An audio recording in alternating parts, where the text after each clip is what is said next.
Hello guys, eto kakadating kanina, nagpa-check scan natin ngayon.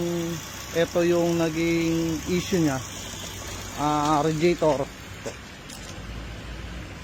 Yung radiator na, ayan, itagas na siya dito. Tapos manipis pa ito yung unang labas ng stock ng export. Ayan, manipis siya, itatagas siya dahil sa hindi na umandar yung resistor block.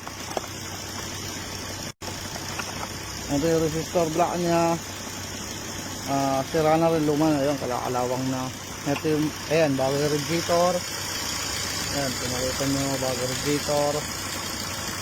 Then bago yung resistor block. Oxygen sensor, pinalitan na rin natin kasi naka-code at naka-check engine.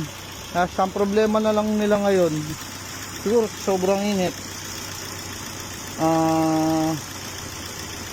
naglabasan lahat nung sira niya sa cooling system.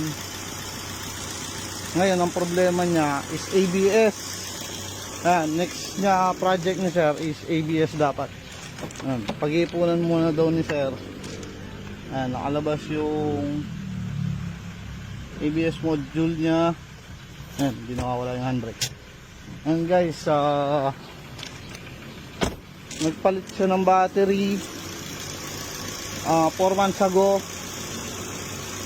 Doon na nagkalit-silit yung ABS niya, nag-lost communication na siya.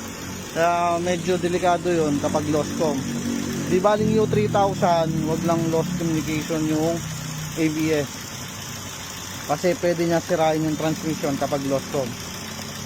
So yun, pag may lumabas na pa-check nyo agad, pa-scan nyo kung lost com or U3000 lang pag lumabas ang ABS niya, para hindi na madama yung transmission. Ngayon tingnan nyo yung coolant niya, stable na siya.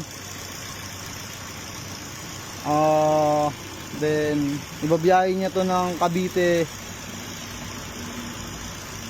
next week yata. Ito pinag-bleed lang to. Nag-bleed ako kanina dito, yun.